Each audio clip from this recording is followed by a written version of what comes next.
निकलता कैसे है सर? एमपीपीएससी प्री निकलता कैसे है? क्या चीज़ हम करें?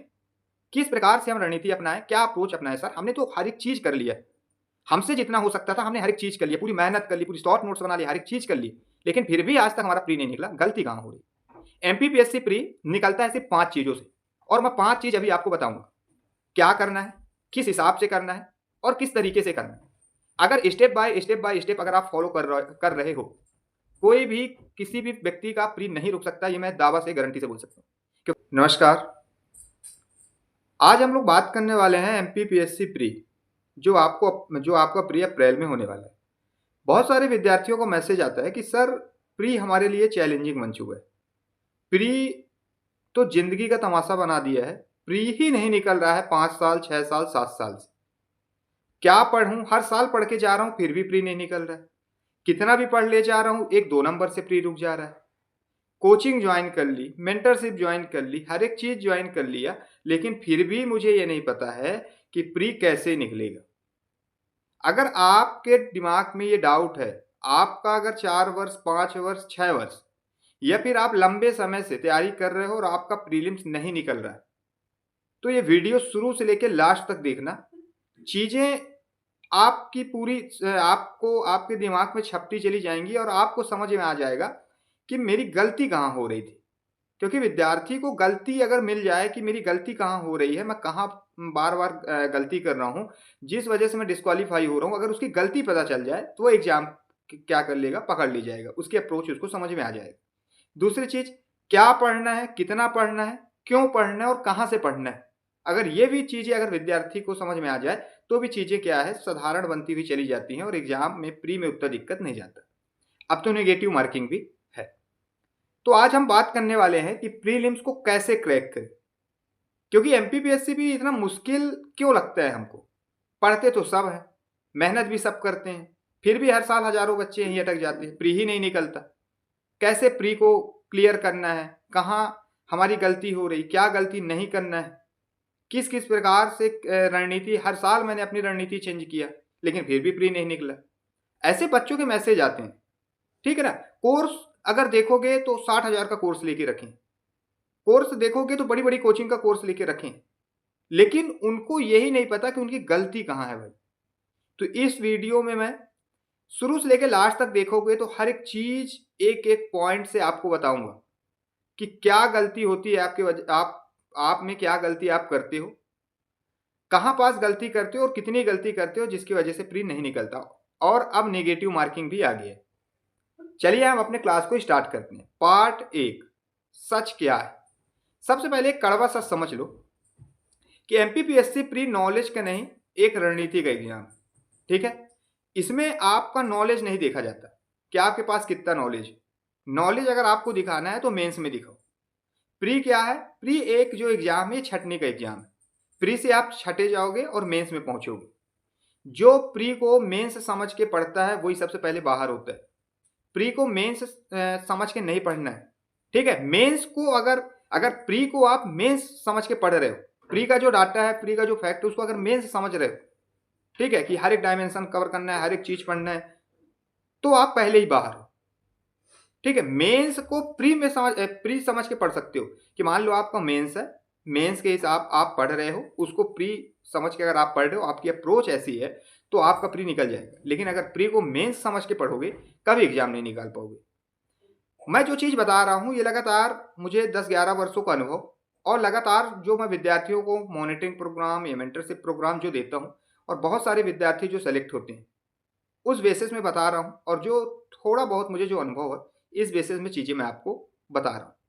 बहुत सारे विद्यार्थियों को मैं जो मॉनिटरिंग प्रोग्राम या मेंटरशिप प्रोग्राम लंबे समय से जो दे रहा हूँ, 2022, 23, 24, 25 बहुत सारे विद्यार्थी निकलते हैं जिनसे एमपीपीएससी में जो कदम रखा था जिसको एमपीपीएससी का एम भी नहीं पता था कि एमपीपीएससी प्री कैसे पढ़ना है, मेंस कैसे पढ़ना है, चीज़ें कैसे कंप्लीट करना है, वो हमसे जुड़े हैं और उनका आज जो रिजल्ट है वो अच्छा रिजल्ट। जैसे अभी कल एफएसओ का एग्जाम हुआ, एफएसओ का रिजल्ट आया है।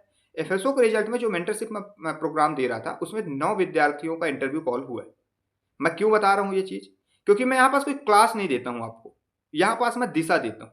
कैसे पढ़ना है, क्या पढ़ना है, किस रणनीति से पढ़ना है। अगर विद्यार्थी ये जान गया तो एग्ज़ाम निकालना 100% उसके लिए सरल हो जाता है। पार्ट 2 की बात करें, सबसे बड़ी गलती नंबर 1, सब कुछ पढ़ने की कोशिश करते हो आप। ठीक है, मान लो आपके पास एमपी जीके का बुक है, आप जान रहे हो एमपी जीके से 40 से 45 क्वेश्चन आते हैं, तो आप हर एक चीज पढ़ने की कोशिश करते हो कि ये भी मुझे पढ़ना है, वो भी मुझे पढ़ना है, ऐसा भी पढ़ना है, वैसा भी। कुछ विद्यार्थी तो ऐसे रहते हैं कि मेंस की बुक उठा लेते हैं, यहाँ से भी पढ़ना है, वहां से भी पढ़ना है, इसका भी नोट्स है हमारे पास, उस कोचिंग का भी नोट्स है, इसका भी क्लास है, उसका भी क्लास। ये सारी चीजें नहीं करनी, सब कुछ नहीं पढ़ना है। जो सिलेबस दे रहा है आयोग, जो आपको सिलेबस दिया है, जो आईना दिया है, वो क्यों दिया है? वो देखने के लिए दिया है। उसको आप देखो कि सिलेबस में क्या मेंशन है। ठीक है, पीवाईक्यू देखो कि पीवाईक्यू में किस प्रकार क्वेश्चन आ रहे हैं। पैटर्न समझो कि एमपीपीएससी का पैटर्न क्या है। वो लगातार, मान लो कि अगर इतिहास से क्वेश्चन पूछ रहा है तो कैसे पूछ रहा है, वो अगर भूगोल से, मध्य प्रदेश की भूगोल से क्वेश्चन पूछ रहा है तो वो कैसे पूछ रहा है, वो अगर आईटी से क्वेश्चन पूछ रहा है तो कैसे पूछ रहा है। ये कहाँ से मिलेगा? ये पीवाईक्यू से मिलेगा। ठीक है, कोई कोचिंग वाले तुमको नहीं बताएगा, कोचिंग वाले तुमको सिर्फ कंटेंट देंगे। ये सारी चीजें तुमको खुद करनी पड़ेगी। गलती नंबर 2, बार बार किताब बदलना। मार्केट में आज किताब आया, ये ले लिए, किसी कोचिंग का नोट्स आया, वो ले लिए, कोई टॉपर आके दावा कर दिया कि मैं तो इसी से पढ़ा था, ये ले लिए। ठीक है, किसी कोचिंग में कोई लेक्चर 300 रुपए में अगर दे रहा है क्लासेस पूरा, 499, 500, वो ले लिए। इससे आपका टाइम वेस्ट हो रहा है, इससे एग्जाम आपका नहीं निकलने वाला है, आप लिख कर रखो। गलती नंबर 3, टेस्ट से डरना, और सबसे बड़ी गलती, कम नंबर आने पर हिम्मत हार जाना। जब आप जान रहे हो कि मैं टेस्ट देने में एलिजिबल नहीं हूं, मैं अभी पूरा उस यूनिट का पूरा अभी अध्ययन नहीं किया हूं, सब पूरी जो यूनिट है वो कंप्लीट नहीं किया हूं, फिर टेस्ट क्यों दे रहे हो? ठीक है, और अगर ऐसे में टेस्ट दे रहे हो तो नंबर कम आ रहे हैं, और नंबर अगर कम आ रहे हैं तो हिम्मत हार जा रहे हो कि मेरे तो नंबर ही कम आ रहे हैं। सही अप्रोच से, सही गाइडेंस से, सही मार्गदर्शन से, सही दिशा से आप पढ़ नहीं रहे हो। क्या पढ़ना है, कितना पढ़ना है, क्यों पढ़ना है, कहाँ से पढ़ना है, ये सारी चीजें आपको पता नहीं। बस लगातार 6 साल से क्या कर रहे हो, सिलेबस आया, ठीक है, जो अभी सिलेबस उतरा, तुम अब जब से तैयारी कर रहे हो तब से 3 बार तो सिलेबस चेंज हो गया है। अब तुमको पता ही नहीं है क्या पढ़ना है, बस वो मजदूरों की तरह, वो बैलों की तरह काम कर रहे हो कि बस पढ़ना है। अरे क्या पढ़ना है भाई, कितना पढ़ना है? तुम 6 साल से इतना तो सीख गए होगे ना कि क्या पढ़ना है, क्या छोड़ना है। और अगर इतना नहीं सीखे हो तो ओल्ड क्वेश्चन पेपर देखो, पीवाईक्यू जाके देखो, वो बताएगा कि क्या पढ़ना है, कहाँ पढ़ना है। सबसे बड़ा गुरु है सिलेबस, सबसे बड़ा गुरु है पीवाईक्यू। ये सारी चीजें अगर आप देखोगे तब ना चीजें आपको समझ में आएंगी, क्या पढ़ना है, कहाँ से पढ़ना है, कितना हमको एफर्ट डालना है किस टॉपिक में। बहुत सारे विद्यार्थियों को देखता हूँ लगातार वो मैसेज कर रहे हैं कि सर मेरा 5 साल से प्री नहीं निकला, मेरा 4 साल से प्री नहीं निकला, मैं 2 नंबर से चूक जा रहा हूँ, मैं 3 नंबर से चूक जा रहा हूँ। अब तो नेगेटिव मार्किंग भी आ गया है, अब तो पूरी अप्रोच भी चेंज करनी पड़ेगी। अब तो आपको ये भी जानना पड़ेगा कि मुझे कितने अटेम्प्ट करने ताकि मेरा प्रीलिम्स क्लियर हो जाए। समझ में आ रही? तो पार्ट नंबर 1 और पार्ट 2 में बताया। चलिए हम आगे बात करते हैं। एक छोटी सी जानकारी, मैं स्वयं लेके आया हूं मॉनिटरिंग प्रोग्राम। क्या है sir monitoring program? Monitoring program ये है कि प्री और मेंस का पूरा रोड मैप कॉमन टॉपिक को लेके, ठीक है, कैसे पढ़ना है, क्या पढ़ना है, किस हिसाब से पढ़ना है, ये सारी चीज आपको इसमें इस मॉनिटरिंग प्रोग्राम में मिलता है। इसकी जो फीस है वो 1499 है, प्री का भी और मेंस दोनों लेके चलेंगे। इसकी बहुत सारी विशेषताएं हैं। सबसे पहली विशेषता है तो ये बता दिया क्या पढ़ना है, कैसे पढ़ना है। दूसरा चीज, आपको मेंस का पेपर 1 से लेकर 3 तक शॉर्ट नोट्स इसमें प्रोवाइड हो जाएगा। तीसरी चीज, रिवीजन टिप्स इसमें बताया जाएगा। जूम मीटिंग इसमें होती है, कहाँ गलती आप कर रहे हो, पर्टिकुलर पर डे मॉनिटरिंग होती है कि आपके पर डे इसमें टेस्ट मिलते हैं, डेली टारगेट मिलते हैं, क्या पढ़ना है, कैसे पढ़ना है, किस हिसाब से पढ़ना है, ये सारी चीज़ें इसमें मेंशन है।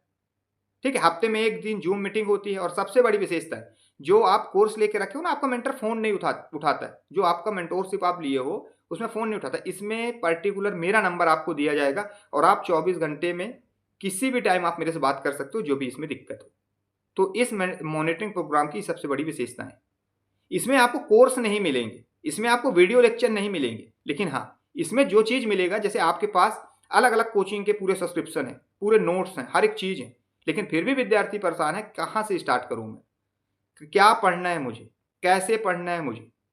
इसमें ये बताया जाता है, जैसे इसमें मान लो एक टॉपिक है, मैं दे दिया आपको कि आज जनजातियों का गुण जनजाति के बारे में पढ़ना है, तो इसमें मैं बताऊंगा कि गौड़ जनजाति में कितना पढ़ना है। ऐसा थोड़ी है कि गौड़ जनजाति में जो किताब में लिखा है सारी चीज पढ़, नहीं भाई, इसमें हर एक चीज मैं बताऊंगा। मेंस में हर एक चीज बताऊंगा कि 2 नंबर, 7 नंबर, 10 नंबर के हिसाब से कैसे करना चीज। बहुत सारे विद्यार्थी जुड़े हैं, 290 विद्यार्थी इसमें अभी जुड़ चुके हैं। ठीक है, तो अगर आप ज्वाइन करना चाहते हो तो स्क्रीन पर नंबर दिख रहा है, इस नंबर में अगर व्हाट्सअप मैसेज करोगे पूरी इंफॉर्मेशन आपको मिल जाएगी। फिर भी अगर किसी चीज में दिक्कत है, 2025 का मेंस दे रहे हो या फिर पढ़ाई लिखाई कहीं भी दिक्कत है, तो भी आप मैसेज करोगे, पूरी जानकारी यहां से आपको प्रोवाइड करा दी जाएगी। नेक्स्ट है पार्ट 3, प्री निकलता कैसे है सर। एमपीपीएससी प्री निकलता कैसे है, क्या चीज हम करें, किस प्रकार से हम रणनीति अपनाएं, क्या अप्रोच अपनाएं सर। हमने तो हर एक चीज कर लिया है, हमसे जितना हो सकता था हमने हर एक चीज कर लिया, पूरी मेहनत कर ली, पूरी शॉर्ट नोट्स बना लिए, हर एक चीज कर ली, लेकिन फिर भी आज तक हमारा प्री नहीं निकला। गलती कहां हो रही। एमपीपीएससी प्री निकलता है सिर्फ 5 चीजों से, और मैं 5 चीज अभी आपको बताऊंगा क्या करना है, किस हिसाब से करना है और किस तरीके से करना है। अगर स्टेप बाय स्टेप अगर आप फॉलो कर रहे हो, कोई भी किसी भी व्यक्ति का प्री नहीं रुक सकता, ये मैं दावा से गारंटी से बोल सकता हूँ। क्योंकि अब तो निगेटिव मार्किंग भी है। कटअप जो आपके 80, 82, 85 जा रहे थे, वो कटअप अब आके 65, 66, 67 में ही रुक जाएंगे। समझ में आ रही चीजें। पॉइंट नंबर पहला, limited syllabus, repeated exam, revision. समझ गए। जो सिलेबस है, जो लिमिटेड सिलेबस दिया है हमको, जो सिलेबस में है वही पढ़ो, जो बार बार पूछा जाता है वही याद करो। आप देखो ना कि सिलेबस में क्या दिया गया है, आप सिलेबस से क्यों भटक जा रहे हो। जो सिलेबस दिया है वो आईना है, उस आईना में देखो कि क्या लिखा है, कितना लिखा है, हमको क्या पढ़ना है, कहां से पढ़ना है। और जो टॉपिक बार बार पूछा जा रहा है, ये कहां से देखोगे, पीवाईक्यू से। वो बार बार जहां से टॉपिक पूछा जा रहा है वही टॉपिक में क्या करो, प्रहार करो, वही टॉपिक में आप अपनी रणनीति बनाओ, वही टॉपिक को आप स्ट्रांग करो, वही टॉपिक को रिवीजन करो। तो लिमिटेड सिलेबस जो है और रिपीटेड रिवीजन, बार बार रिवीजन करो, बार बार रिवीजन करो। पहला नंबर में ये डालो। दूसरा नंबर है कि पीवाईक्यू क्वेश्चन जो है वो ब्रह्मास्त्र है। अगर आपने पीवाईक्यू ठीक से कर लिए तो आधा प्री वहीं निकल जाता है। पीवाईक्यू में देखो कि क्वेश्चन कहां से आया है, कैसे बना है, किस अप्रोच से पूछा है, फैक्ट ज्यादा पूछ रहा है, कॉन्सेप्ट ज्यादा पूछ रहा है, कहां से क्वेश्चन बन रहा है। जैसे आप जान रहे हो जनगणना से हर साल क्वेश्चन आना तय है, 2 क्वेश्चन। तो भाई जब जनगणना से 2 क्वेश्चन आना तय है तो 2 जनगणना को सबसे पहले कंप्लीट करो ना, जान रखो आज 2 क्वेश्चन तो आने ही आना है। तुम क्यों इतिहास में लगे हो कि सिंधु घाटी सभ्यता पूरे रटने में लगाए, तुम वैदिक सभ्यता रटने में लगाए। तुम वो चीजें देखो जहां से जो क्वेश्चन है वो हर साल आते हैं। जैसे जनगणना से क्वेश्चन हर साल आता है, आएगा और आता रहेगा। तो इस अप्रोच से आपको क्या करना है, काम करना है। तो मैं एक बताया पॉइंट नंबर, और पॉइंट नंबर 2 बताया। पॉइंट नंबर 3 है टेस्ट एनालिसिस।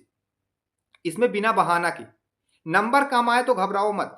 मान लो आपने टेस्ट दिया, नंबर कम आ गया तो घबराना नहीं, वहीं से आपकी असली तैयारी शुरू होती है। आप देखो कि मेरे टेस्ट में नंबर कहाँ कम आए, कौन से टॉपिक से कम आए, क्या मैं गलती कहाँ पास किया, मेरी गलती कहाँ पास हुई, मैं ऐसा क्या कर दिया कि टेस्ट में नंबर कम आए, कौन सा टॉपिक का रिवीजन नहीं किया, कहाँ पास का मैंने प्रैक्टिस नहीं किया, कहाँ पास में अभ्यास नहीं किया। ये सारी चीज कौन देखेगा, ये सारी चीज आप देखोगे, कोई बताने वाला नहीं है, सिर्फ आप। क्योंकि एग्जाम किसको निकालना है, एग्जाम आपको निकालना है। सिलेक्शन किसको लेना है, सिलेक्शन आपको लेना है। डिप्टी कलेक्टर किसको बनना है, आपको बनना है। तो मेहनत किसको करना पड़ेगा, मेहनत भी आपको ही करनी पड़ेगी। तो ये सारी चीजें अगर आप करोगे, अपनी गलती पहचानोगे, हर एक चीज करोगे, तो ही आप बेहतर स्थिति में पहुंच सकते हो। अन्यथा मार्केट में कोर्स आ रहे हैं, मार्केट में बताया जा रहा है, हर एक चीज किया जा रहा है, वही करते रह जाओगे, कोई मतलब का नहीं। समझ में आई चीजें। चौथा नंबर है एलिमिनेशन टेक्निक। सब सवाल नहीं आते, लेकिन सही ऑप्शन निकालना आना चाहिए। आप देखो ये कैसे आएगा, ये अभ्यास से आएगा, एमसीक्यू से। जो एमसीक्यू प्रैक्टिस आप करोगे ना, उससे आएगा, लेकिन करना है ही नहीं। बस सर प्री नहीं निकलता, 6 साल हो गए, 8 साल हो गए, 10 साल हो गए। अरे तुमने लाइब्रेरी में बैठ के क्लास देखा है, प्री का पूरा बैच लेके, तुम्हारे दिमाग में कंटेंट नहीं है, तुम्हारे मोबाइल में कंटेंट है। तुमको कोचिंग वाला कंटेंट दे रहा है, तो तुम कंटेंट कलेक्टर बन रहे हो, डिप्टी कलेक्टर नहीं बन पा रहे हो। डिप्टी कलेक्टर बनने के लिए ये जो सारी चीजें मैं बता रहा हूँ ना, ये करनी पड़ती है। और जब तक ये नहीं करोगे तो एग्जाम क्लियर नहीं होगा। ठीक है, तो ये सीखो कि मुझे ऑप्शन पता नहीं है लेकिन मैं ऑप्शन को काट ले जाऊंगा। इतनी जानकारी, ये टेक्निक आपको सीखनी पड़ेगी। और ये आएगा कहाँ से? एमसीक्यू प्रैक्टिस करो, लगातार अभ्यास करो, वहां से आएगा। पांचवा है नेगेटिव मार्किंग का सम्मान। जो नहीं आता उसे छोड़ना भी एक कला है। बहुत सारे विद्यार्थियों को देखा हूं, नेगेटिव मार्किंग पता नहीं है लेकिन भर दिए गोला। अभी मैं टेस्ट ले रहा था मॉनिटरिंग प्रोग्राम में, देखा बहुत सारे विद्यार्थी भर रहे हैं गोला। उनको ये नहीं पता कितने क्वेश्चन उनसे बन रहे हैं, कहाँ उन गलती कर रहे हैं, क्या नहीं कर रहे हैं, भर रहे हैं गोला। ठीक है, तो कुछ विद्यार्थी ऐसे होते हैं कि नेगेटिव मार्किंग आने के बाद भी चीजें उनकी समझ में नहीं आती। तो ये चीजें आपको क्या करनी पड़ेगी? सीखनी पड़ेगी। समझ में आ गया? एक दो विद्यार्थी मैं ये देखा हूं कि अभी टेस्ट में लिया, उसमें एक ग्रुप जो है उसमें एक टेस्ट डाला, उसमें बहुत सारे विद्यार्थी गोला भर रहे हैं, 100 के 100 क्वेश्चन, पता नहीं कि कैसे करना है। ये सब सीखनी पड़ेगी भाई, ऐसा आप नहीं सीख सकते हो। इसको आपको, इस अप्रोच को अपने अंदर लाना पड़ेगा। ठीक है, अभ्यास से आएगा। समझ में आई चीजें?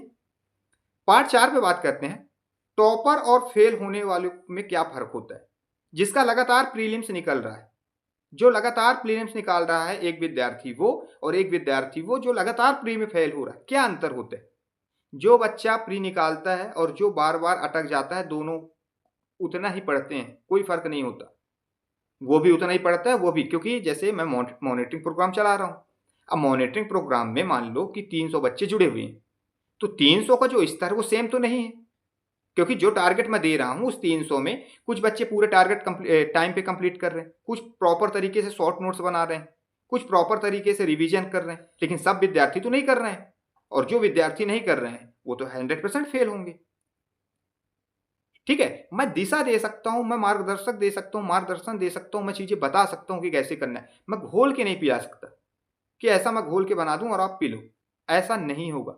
जो विद्यार्थी प्री बार बार निकाल रहा है और जो विद्यार्थी प्री में बार बार अटक रहा है, वो पढ़ता उतना ही है। फर्क सिर्फ ये होता है कि जो टॉपर होता है, जिसका प्री निकलता है, वो रोज रिवीजन करता है, बाकी लोग रोज नया पढ़ने की कोशिश करते हैं।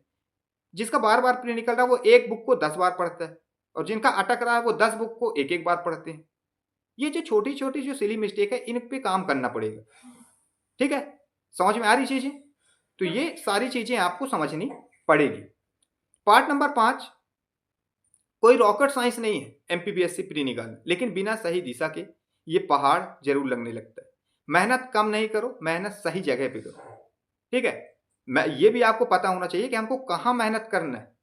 ऐसा थोड़ी है कि मैं बुक बता दिया, बुक आप रट रहे, हर एक चीज आप पढ़ रहे, कोई मतलब नहीं। कितना पढ़ना है भाई, कहाँ से पढ़ना है, किस हिसाब से पढ़ना है, ठीक है, किस प्रकार हमको पढ़ना है, सारी चीजें आपको क्या है, आनी चाहिए।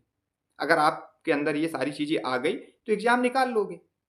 ठीक है, क्योंकि एग्जाम वही निकालता है जिसके पास सही गाइडेंस रहता है, सही मार्गदर्शन रहता है।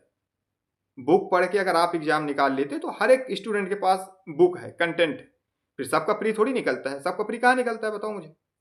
समझ में आई चीजें? फिर वही चीज, अगर आपको ये सारी चीजें अपने स्तर पे नहीं करनी है, आप चाह रहे हो कि सर आप करवा दो, ठीक है, तो मॉनिटरिंग प्रोग्राम 300 विद्यार्थी इसमें प्लस जुड़ चुके हैं। अगर आपको जुड़ना है, अलग अलग ग्रुप बनाए, एक ग्रुप में 20 विद्यार्थी, 15 विद्यार्थी, 18 विद्यार्थी रखते हैं, ताकि पूरा मॉनिटरिंग हो जाए। प्री के साथ साथ बाकायदा आप मेंस भी पढ़ ले जाओगे, मेंस की अप्रोच भी आ जाएगी कि ठीक है कि 2 नंबर, 7 नंबर, 10 नंबर कैसे पढ़ना है, किस प्रकार से इसको लिखना है। शॉर्ट नोट्स पेपर 1 से लेकर 3 तक मिल जाएंगे। शॉर्ट नोट्स बनाने की कला इसमें बहुत सारे विद्यार्थी बाकायदा अच्छे से सीख गए हैं।